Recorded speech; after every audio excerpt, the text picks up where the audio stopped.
I've never found the kind of the pure CBT techniques to be terribly effective. Basically because there are an awful lot of things that people don't do naturally in their lives. It has to be something extra in their life. Filling forms is a good example. Thought diaries, carrying out specific behavior changes, challenging specific behaviors. I mean, CBT for OCD is a very good example. What they do is they use a lot of exposure techniques. And you expose, if somebody's frightened of germs, you expose them to toilets, or you force them not to wash their hands and things like that. For me, again, that doesn't make a lot of sense. It might overwhelm the threat mechanism, the survival mechanism, in which case eventually it gives up and dies, kind of thing.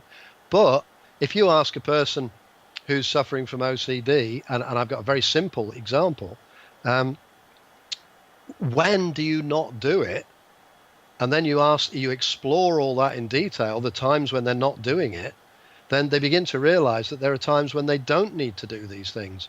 And I'll give you a very specific example. A colleague of mine was kind enough to show me a video of him working with a lady who's a very, very considerable fear of contamination and bacteria and germs, etc.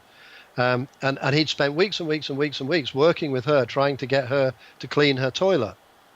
And as a complete giveaway, she described her walk to work one day.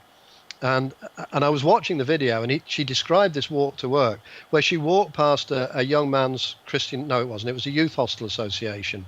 No, it wasn't, it was a young man's Christian association.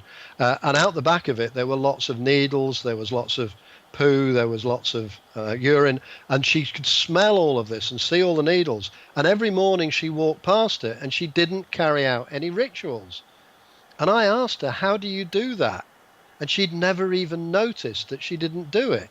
And once she realized that she could do that, then it changed the way she approached her stuff at home. Because if she could manage that, which was completely strange and alien and high risk, then surely she could manage her own stuff. And from that day on, her whole behaviors began to change.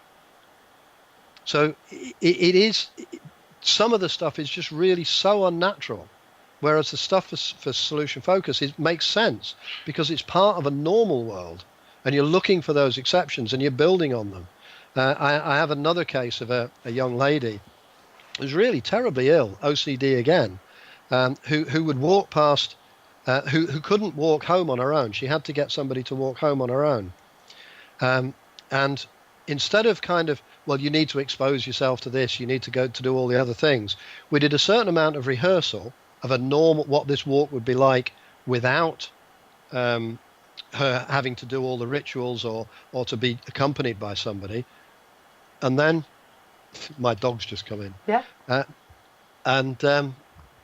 Then what we did, we looked for times where she could walk down a street, any street, not the one that was particularly troubling her, but any street. And how did she manage that? And then we began to look at what was different about that one. And then those techniques were applied to the ones that she couldn't walk down. And within 2 or 3 sessions, she was beginning to walk anywhere she wanted. She was beginning to go places on her own. She was also beginning to look for her own exceptions. And that was the best bit, because now she was becoming her own therapist. And that was incredibly powerful. And I think I saw her 5 times. And she'd been seen by several people prior to that for the similar condition, and it had never, ever gone away. Now, I haven't followed her up.